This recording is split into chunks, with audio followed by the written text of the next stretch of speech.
$828 million grossed globally in the last 2 months, but that isn't from any Western producer, rather from 2 Japanese anime films, on a combined budget of just $24 million. Meanwhile, Hollywood has continued to burn money this year, losing around $261 million across 3 films alone. For a name that once meant the golden standard of cinema, Hollywood's recent track record shows that they've lost their way with making stories that land and resonate with large audiences, and may have been overtaken in the process. How have things changed so much, from the days of films such as Avengers Endgame and Avatar dominating the box office globally, to this? The answer starts almost 20 years ago. But to keep it real though, me personally, I don't really watch movie like that often anymore. Like, I probably watch one movie per month. You see me? And then I gone back in a social media in terms of like a lot of YouTube consumption, maybe a little bit of Instagram and so forth. Like me really watch movies nowadays. Like really. On May 2nd, 2008, a red and gold suit of armour took up the silver screen as Robert Downey Jr.'s Iron Man made its debut in theatres worldwide.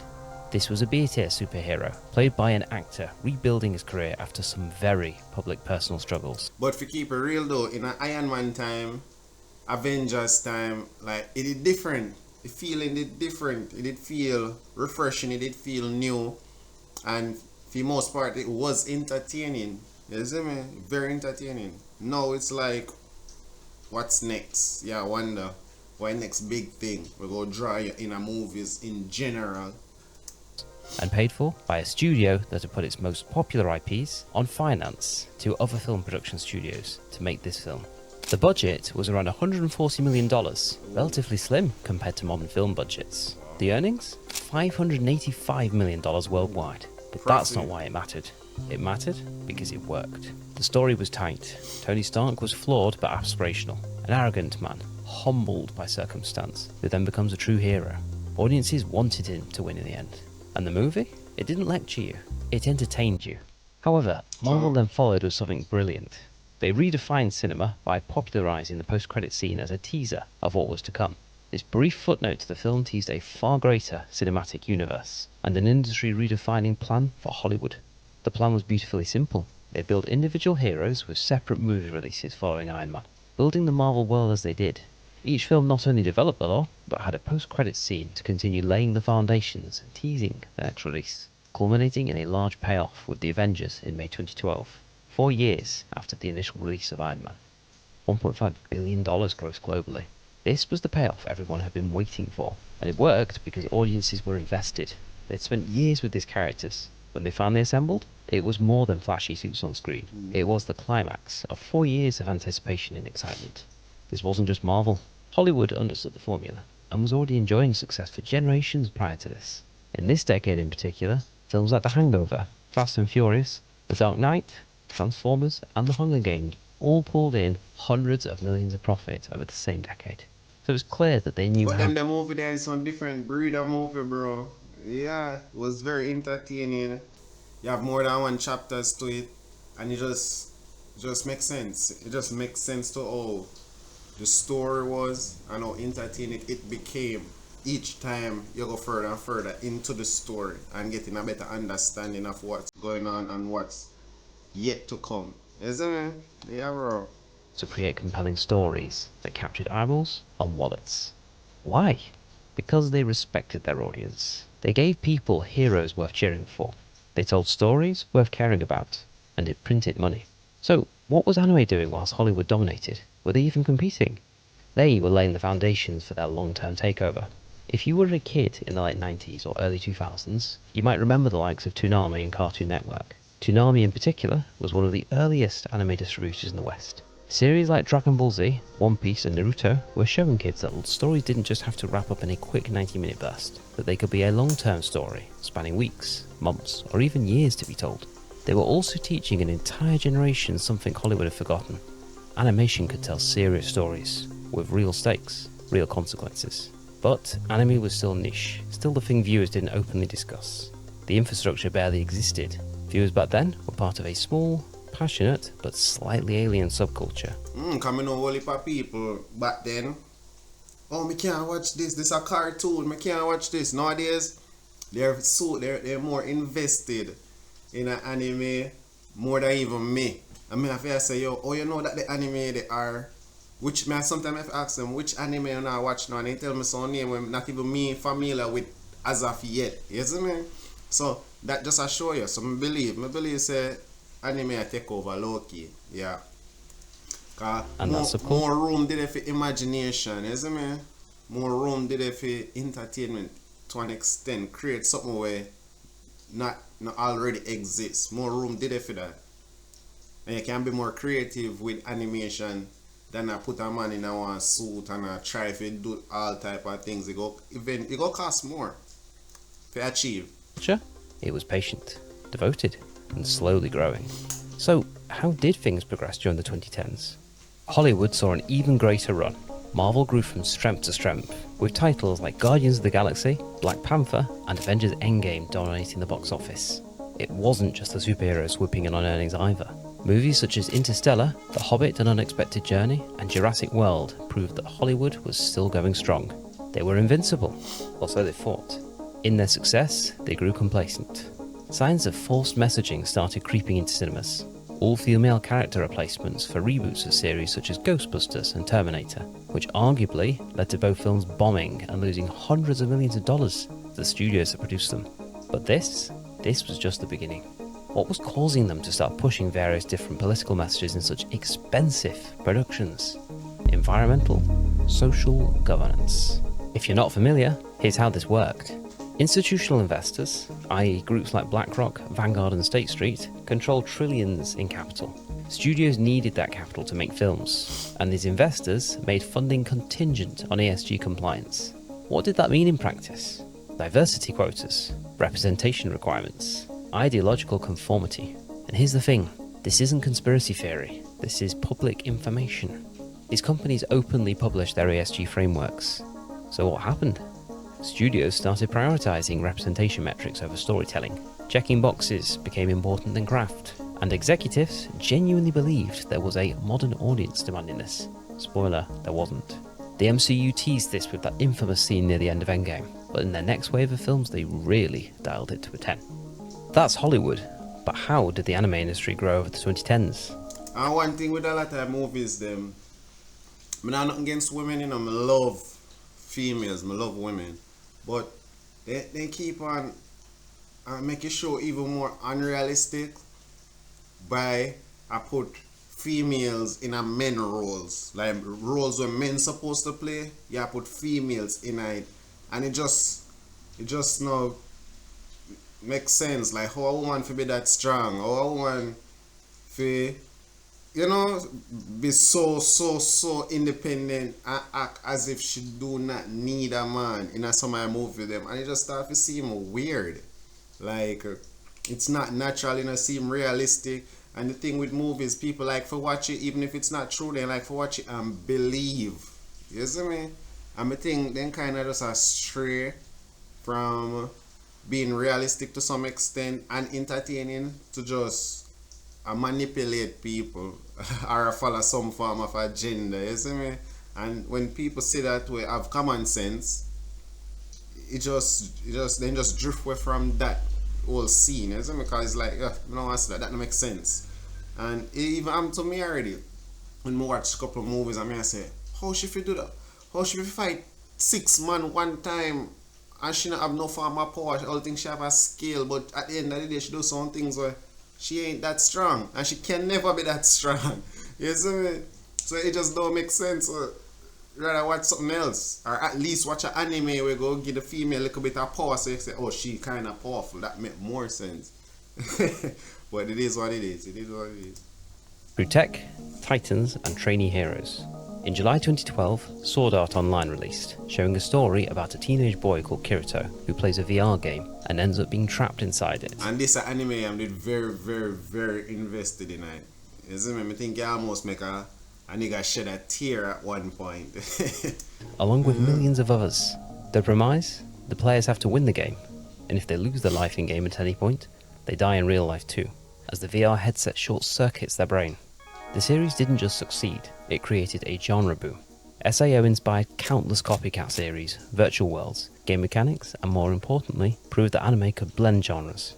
Action, romance, sci-fi, gaming culture. SAO somehow managed to capture a plethora of these and blend them into a formula that captivated audiences.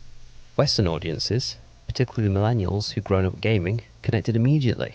This wasn't just Japanese culture anymore. This was global geek culture. But this was just the beginning. 2013 saw a behemoth hit the screens with Attack on Titan. The first episode of this sees the main characters, Eren and Mikasa, have their peaceful home destroyed as a giant humanoid creature, a Titan, kicks a giant hole in the wall protecting them. Within minutes, people were being eaten alive on screen. Attack on Titan was dark, brutal, politically complex. A mystery unfolding across multiple seasons. Then there was the immersive animation. Fluid, dynamic, with colour palettes that shifted with the tone. Suddenly, anime wasn't just for kids anymore. It was for everyone. This was mature storytelling that treated audiences like adults. How did this land?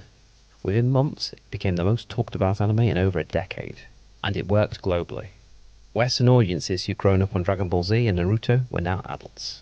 They wanted stories that matched their maturity. Attack on Titan delivered.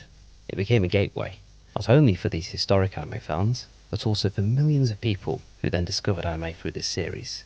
It proved the medium could sustain complex narratives across years and generate film-level revenue from TV. Financially, the series was a major success. Over 140 million copies of the manga, the source material for the series, have sold worldwide. Crunchyroll, the main streaming service showing the anime, reported it as their most watched series in multiple regions. Kodansha, really? Japanese publisher that released Attack on Titan, saw its first sales jump in 18 years off the back of the series. Then there was Demon Slayer, releasing on screens in 2019. This was a series about a boy called Tanjiro who, after having his family wiped out by demons, sets off on a quest to not only save his only remaining family member, his sister Nezuko, but also to eliminate the main demon who did this to his family. Where Demon Slayer stands apart from your typical good versus evil revenge story is that the main character has incredible empathy for the demons he slays along the way, and the series shows compelling backstories for the majority of the cast, then wraps it all with theatrical animation quality, dynamic camera work, and perfect music synchronization. The series arrived late in the decade, but it perfected everything anime had learned worked, building on all the prior successes the genre had seen and dialing the quality of the final production to a 10. By the 19th episode, Demon Slayer had broken the internet. People who'd never even watched anime were watching and sharing clips of the series. And the financial impact? Immediate. The manga for Demon Slayer sold over 80 million copies in 2020 alone. Streaming numbers shattered records. Merchandise have sold out nationwide. The Demon Slayer train didn't stop there, but we'll come back to that series later. How did other companies in the West respond to this growth? By supporting it and integrating it into their own businesses. Netflix invested in anime, so bringing it to millions who'd never would have tried it otherwise. And the classic gatherings for fans grew massively. Conventions exploded. Cosplay went mainstream. This wasn't an underground scene anymore. Of course, social media amplified everything. A cool fight scene could go viral overnight. Fan art flooded Instagram. TikTok made anime aesthetics cool. This was organic growth. Word of mouth. Genuine passion. So, how did things pan out from 2020 to now? With the tables turning, Hollywood started speedrunning its decline, starting with the MCU and its severe decrease in quality. So what did the once king of the box office do? They started churning out low to mediocre content at breakneck speed. Between 2021 to 2023 alone, there were around 12 different TV series you had to watch to keep up with the story. Suddenly, being an MCU fan wasn't fun anymore. It was homework. However, quantity wasn't the only issue. The characters, the constant political messaging, the stories.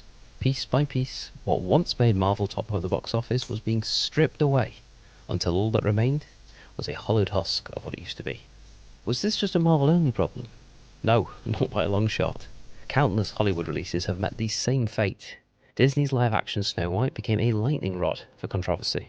From the use of CGI dwarves to overt political messaging about feminism, and tone-deaf remarks from lead actress Rachel Zegler about being paid for every hour the movie streamed. What was meant to be a modern reimagining instead came across to many as a condescending and out-of-touch move with audiences. So, how did the audiences respond? With their wallets and the refusal to watch.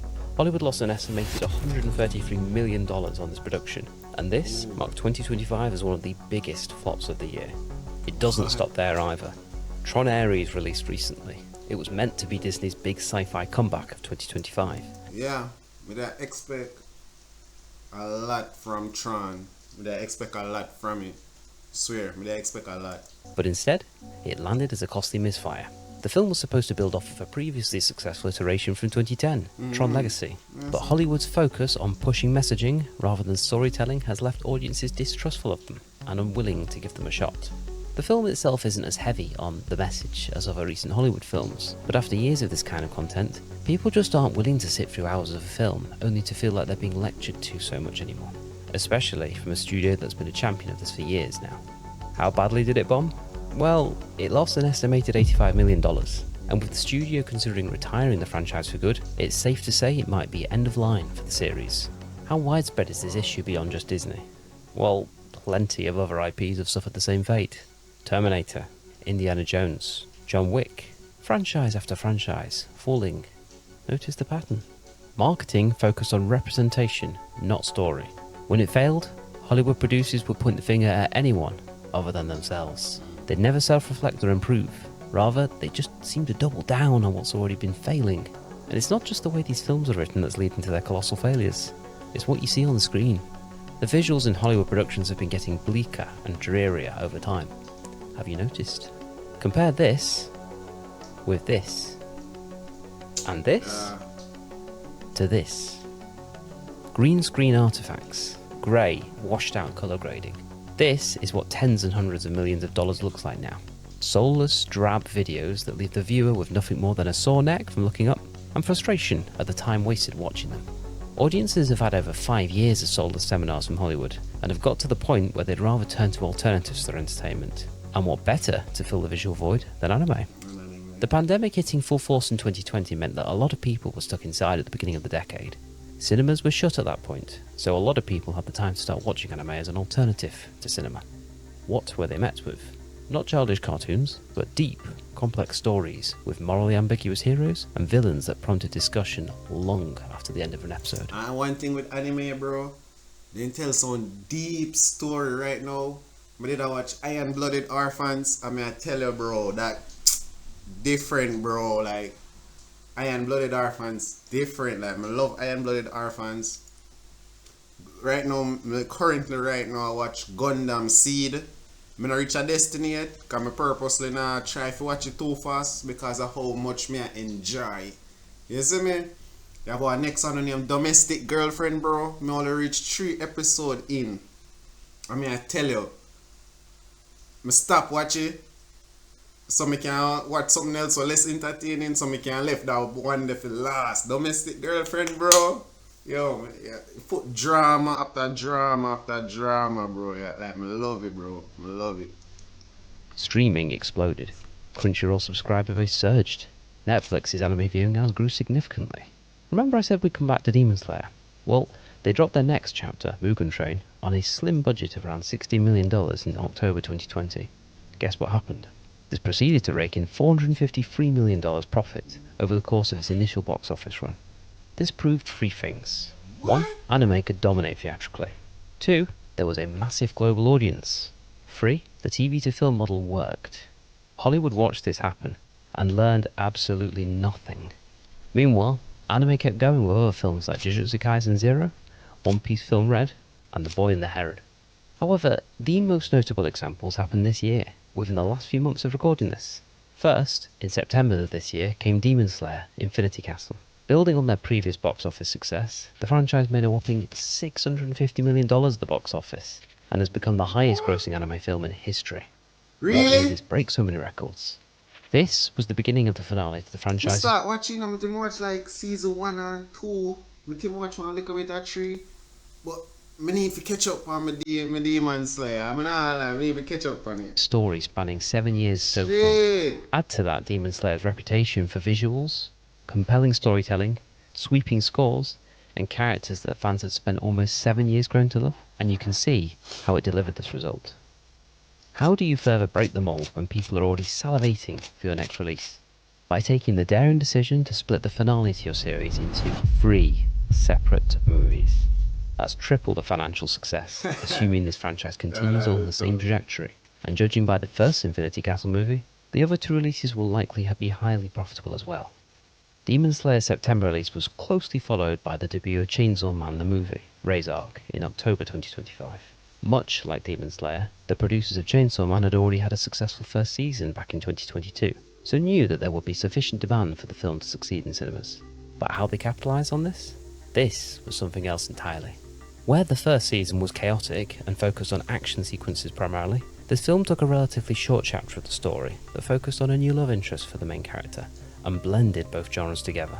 The first half of the film focuses on the quickly developing love story between the main character, Denji, and the newcomer, Reyes, using simple scenes, brief humour in line with the character, and simple yet powerful piano scoring to immerse the viewer into the story.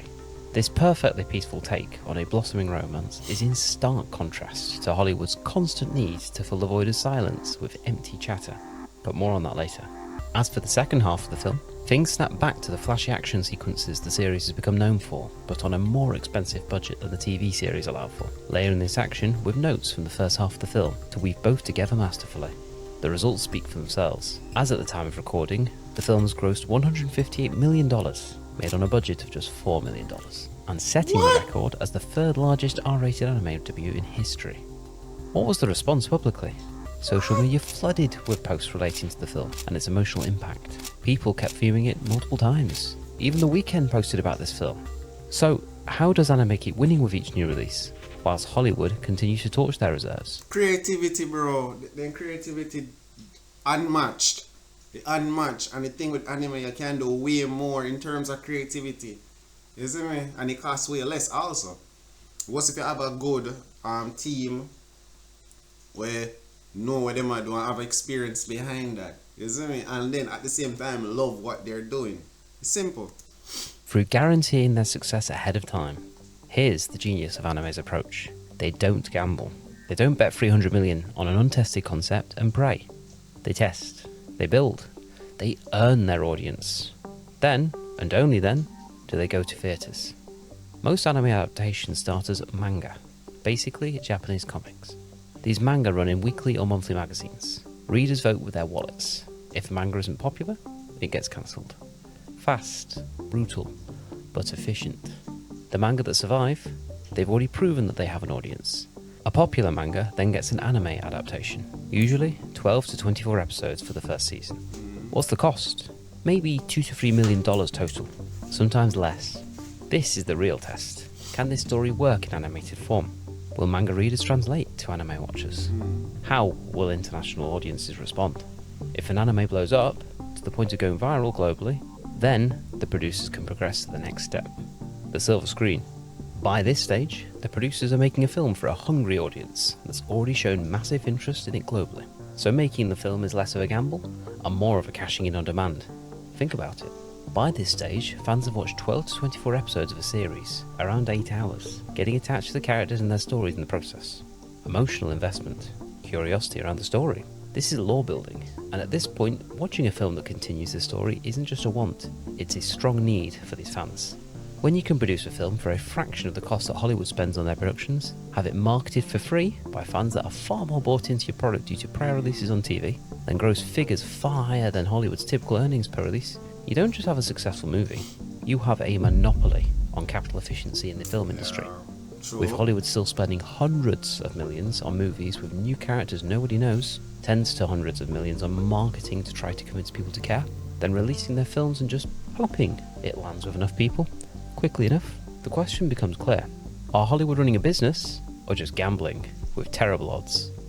As for anime, their model goes deeper than just the box office. There's merchandising. Anime nails this, and been doing so for decades, to a greater extent than the West achieves. From lottery systems to limited time cafes, intricate figurines to keychains, anime monetizes their fans' interest in their IP far better than Hollywood does at the moment. Then there's the music. When was the last time you listened to a Hollywood blockbuster soundtrack on Spotify? Probably a while back, as most of the music now is just forgettable noise. Not the case for the soundtracks from anime, however. With some of Japan's biggest artists, such as Lisa, Aima and Hikaru Utada, composing openings and endings for the last 2 anime films alone, and songs that perfectly capture the tones set by the films, it comes as no surprise when the music goes viral. catching millions of streams in the That's process true. and creating another solid revenue stream. Same thing would I say about Gundam Seed. Intro music, the outro music, and they even have like one bridge music in there too before they reach outro. And it's amazing, bro, because despite in a Spanish, they have a subtitle in a English, and the words what they must say match what they go on in the anime accurately, and it just make you feel more. It just make you feel more, and it feel good, bro. Why? But it feel good. Yeah, anime different. The Bro. IPs behind them. Chainsaw Man's anime had 12 different ending themes, one for each episode, each by a different artist, each matching that episode's emotional tone. That's investment, using music as a storytelling medium. And Hollywood? They spam you with generic orchestral scores that all sound identical. Hans Zimmer rip-offs. Composers hired late to a film. Temporary tracks in editing that become permanent because nobody has time to be creative. And the result? You can't name a single theme from any recent Hollywood blockbuster. One other thing anime has over Hollywood now is it's a flywheel ecosystem. Manga proves the story. Anime expands the audience. Film generates the big box office numbers. Merchandise creates sustained revenue. Music adds another income stream. Cosplay and fan content provide free marketing. And the cycle feeds back into itself. Each piece reinforces the others. You know what's insane about all this? Hollywood invented this model. The MCU from 2008 to 2019 was exactly this. Individual films testing characters, building audience investment, then team-up films that would pay off years of storytelling. And the post-credit scenes, they were cliffhangers that made you come back. And it worked. For 11 years, it was the most successful franchise in history. But then they abandoned it. Marvel flooded Disney Plus with required viewing, turned events into homework, made everything connect so you couldn't skip anything, and broke the model that had made them billions. Anime? They looked at MCU phase 1 through 3 and said, we'll take that. And they perfected it. But why does anime's execution work better? What are they doing differently in the actual storytelling? They remember what stories are for. Let's talk about emotion. Real, earnest, unironic emotion. Because where Hollywood shies away, anime isn't afraid of it. Demon Slayer, for example. Tanjiro faces overwhelming odds. He doesn't quip, he doesn't joke, doesn't undercut the moment. He digs deep. He remembers his family, their faces, their voices, their loss. And then he pushes through the pain. And you feel it. Compare this with Hollywood. A lot of films, especially the likes of the MCU, have to underpin everything with poorly placed humour. Whether the characters of a story are dealing with loss, trauma or suffering, there's always some ill-placed quip to lighten the mood for audiences. But all this does is detract from the emotional severity of the moment. Did you know this is a phenomenon called bathos? Described as a sudden change from a beautiful or important subject to a silly or very ordinary one by the Cambridge Dictionary, this addiction of modern Hollywood explains a lot about the forgettable movies of the last several years. When every major emotion is blunted by humour, the result is that the viewer is left without feeling moved, and thus disengaged from what they watched. But why is Hollywood hell-bent on inserting this into as many films as possible? Because earnestness is risky. Sincere emotion can feel cringe if you don't commit fully. So Hollywood hedges. They protect themselves with irony. They undercut. They signal, we know this is silly, so you can't criticise them for taking it seriously. On the other hand, anime commits, and audiences respond. An example of this is with how both genres handle romance. Even here, anime is more honest than the synthetic offerings from Hollywood. In the Chainsaw Man movie, it shows the development between Denji and Reyes. It's not a simple love story. It's connection intertwined with manipulation. But as the story goes on, you realise the lines are blurred for certain characters. This complexity is uncomfortable, fascinating, and an honest tale of how messy human connection can be. Compare this with recent Hollywood productions. When can you remember them doing this well in recent years that didn't feel like a checkbox exercise done by the producers? So let's talk about what you're actually looking at. Because where Hollywood has opted for muted colours, anime brings out the most of the IMAX screens it lands on. It uses colours intentionally. Warm colours for hope and comfort. Cool colours for danger and dread. Palettes shift with the emotional tone. Hollywood's terrified of looking too comic book, so everything gets washed out. Filtered. Dull. Safe.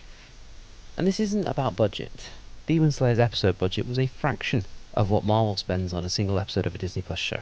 This is about giving artists time, about respecting craft, about caring. So why does it all matter? Because people pay for movies to escape, to experience emotions safely, True. to see heroism and triumph, to explore worlds different from theirs, to feel something genuine, and to be entertained, not lectured.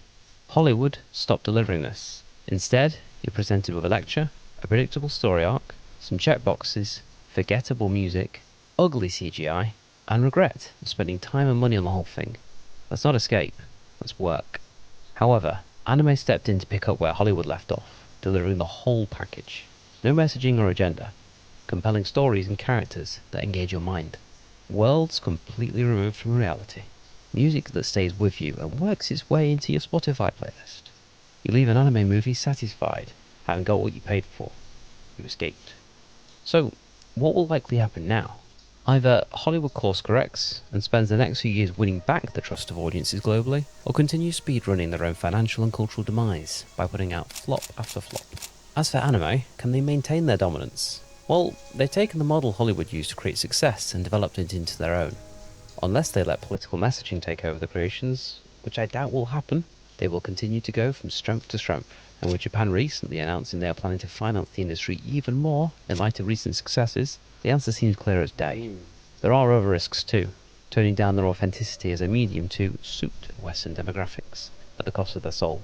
Overproduction, to the point of diminishing quality and saturation.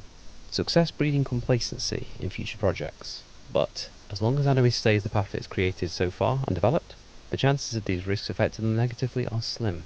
So, in answer to the question of how have things changed so much with Hollywood's sharp decline over the last few years, and with anime's massive upward surge over the last half-decade in particular, the answer is that where Hollywood spent billions of dollars and decades of goodwill teaching audiences to hate them, anime spent years quietly serving fans and building trust. Hollywood forgot the fundamentals. Anime picked them up and developed them further. One ignored their audience in favour of forced lecturing. The other gave them what they wanted and built an intricate flywheel to compound the gains. The market responded in turn. The take-home lesson from this is simple. Know your customer. Serve them authentically. Build trust through consistent quality. Stay true to your voice. Listen to feedback. Test before you scale. Work efficiently and never get complacent. Do that and you're likely to win big. Ignore it and you'll lose to your replacement.